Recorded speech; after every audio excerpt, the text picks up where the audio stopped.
শুভ সকাল। প্রতিদিনের pre market আপডেটে আপনাদের স্বাগতম।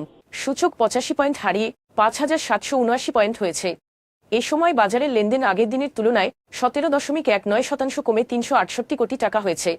উত্তরা ব্যাংক তার শেয়ারহোল্ডারদের জন্য 17.50% নগদ এবং 12.50% স্টক লভ্যাংশ সহ 2023 সালের 31শে ডিসেম্বরে সমাপ্ত অর্থবছরের জন্য 30% লভ্যাংশ ঘোষণা করেছে। এসএস স্টিল প্রাইভেট প্লেসমেন্টের মাধ্যমে 500 কোটি টাকার 7 বছরের কনভার্টেবল বন্ড ইস্যু করতে যাচ্ছে, যার লক্ষ্য ব্যাংকের ঋণ পরিশোধ সহ আর্থিক খরচ কমানো।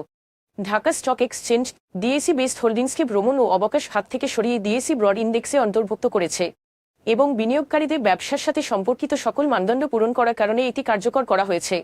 আইনগত জটিলতার কারণে 6 বছর ধরে first finance and investment limited, Bangladesh institute for professional development BIPD এর 1.08 কোটি টাকার আমানত ফেরত দিতে অপারগ।